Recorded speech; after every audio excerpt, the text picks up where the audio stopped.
శాంతి. ఈరోజుటి మురళీ తారీఖు జూలై 27, 2026. శివ భగవానువాచ. మధురమైన పిల్లలు, పూర్తి ప్రపంచంలో మీ వంటి భాగ్యవంతులు ఎవ్వరూ లేరు. మీరు రాజ ఋషులు. రాజ్యం కొరకు మీరు రాజయోగాన్ని నేర్చుకుంటున్నారు. ప్రశ్న: నిరాకార తండ్రిలో ఉన్న ఏ సంస్కారాలను పిల్లలైన మీరు సంగమ యుగంలో ధారణ చేస్తారు? జవాబు: నిరాకార తండ్రిలో జ్ఞాన సంస్కారాలు ఉన్నాయి.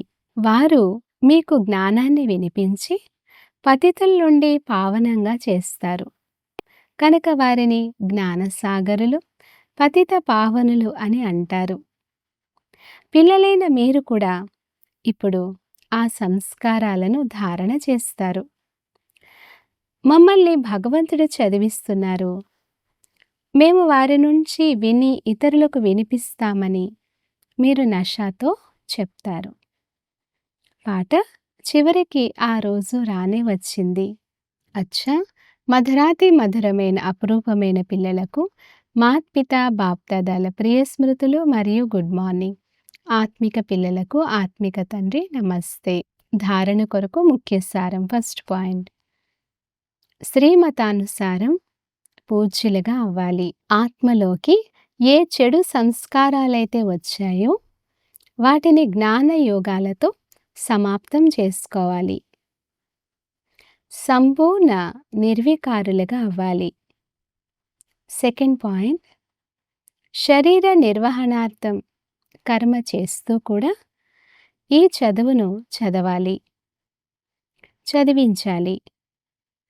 యోగ బలం ద్వారా పావనంగా అయ్యి రాజ్య పదవిని తీసుకోవాలి.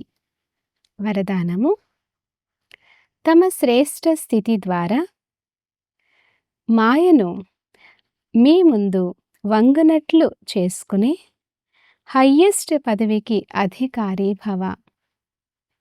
తమ శ్రేష్టమైన స్థితి ద్వారా మాయను మీ ముందు వంగునట్లు చేసుకుని హయ్యెస్ట్ పదవికి అధికారి భవ. ఎలాగైతే మహాన్ ఆత్మలు ఎప్పుడూ ఎవరి ముందు తల వంచరో, వారి ముందు అందరూ తల వంచుతారో, అలాగే తండ్రిచే ఎన్నుకోబడిన సర్వశ్రేష్టమైన ఆత్మలైన మీరు ఎక్కడైనా ఎటువంటి పరిస్థితిలోనైనా లేక మాయ యొక్క భిన్న భిన్న ఆకర్షించే రూపాలకు స్వయము తలవంచరు, అనగా వంగరు. ఎప్పుడైతే ఇప్పటి నుండి సదా వంచే స్థితిలో స్థితమై ఉంటారో అప్పుడు హయ్యెస్ట్ పదవికి అధికారము ప్రాప్తి అవుతుంది. ఇటువంటి ఆత్మల ముందు సతీయుగంలో ప్రజలు స్వమానం ద్వారా వంగుతారు. ద్వాపర యుగంలో మీ స్మృతి చిహ్నాల ముందు భక్తులు తల వంచుతూ ఉంటారు. స్లోగన్: కర్మలు చేసే సమయంలో యోగం యొక్క బ్యాలెన్స్ బాగుంటే వారిని కర్మయోగులు అని అంటారు. అవ్యక్త సూచన: జ్వాలా స్వరూప స్థితిలో ఉండి శక్తిశాలి స్మృతిని అనుభవం చేయండి. చాలామంది పిల్లలు యోగంలో కూర్చున్నప్పుడు ఆత్మ అభిమానిగా అయ్యేందుకు బదులు సేవ గుర్తుకొస్తోంది అని అంటారు.